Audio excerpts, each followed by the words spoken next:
Nah, bapak saya selalu mengatakan kalau kita punya 1 miliar, kita bantu kepada orang yang kurang beruntung, 500.000 saja, hanya 2.000 keluarga. Mungkin seluruh kampung akan berantem gara-gara ada pembagian uang itu. Nah, tentu saya tidak langsung meyakini itu. Apalagi kita sebagai pengusaha, tentu kita ada rasa egoisme. Untuk apa ngurusin orang terlalu banyak kan? Kita bantu sedekah-sedekah saja. Tapi satu hari, saya betul-betul berantem sama pejabat, karena terlalu banyak permainan. Terlalu banyak setoran, berantem, pabrik ditutup. Lalu saya ingat pepatah bapak saya mengatakan, orang miskin jangan lawan orang kaya juga jangan nantang pejabat, bisa bangkrut. Nah, sejak itu saya berpikir, satu pihak saya mesti membantu rakyat yang begitu susah, tidak ada jaminan kesehatan, tidak ada jaminan pendidikan, kadang ada yang tidak ada jaminan sandang, pangan, papan. Ini sesuatu hal yang membuat kita sangat susah.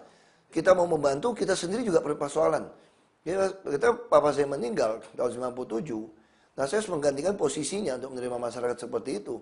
Makanya saya mulai berpikir, kalau kita mau lawan pejabat untuk memperbaiki situasi ini, tentu oknum pejabat yang korup itu, kita untuk merebut APBD, saya harus masuk dalam politik untuk menguasai itu. Sehingga saya yang bisa uang 1 miliar saya yang harusnya dibagikan tidak cukup, bisa saya pakai untuk berpolitik, saya bisa menguasai minimal 100 sampai 200 miliar, saya bupati untuk saya pakai membuat rakyat itu punya penghasilan minimal 500.000 seperti yang saya bisa kasih. Jadi dengan dasar itulah saya berpikir hati tidak enak. Kita nolong orang nggak bisa, melawan juga nggak bisa. Nah, satu-satu cara ya harus masuk ke politik untuk sejajar dengan oknum pejabat supaya bisa melawan mereka.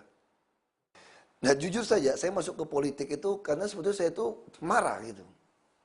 Marah kenapa? Karena marah nggak bisa menolong orang begitu banyak yang susah, orang sakit, nggak punya duit, orang mau sekolah nggak punya duit. Datang ke rumah kita juga nggak punya duit, karena kita juga ditekan dari oknum pejabat.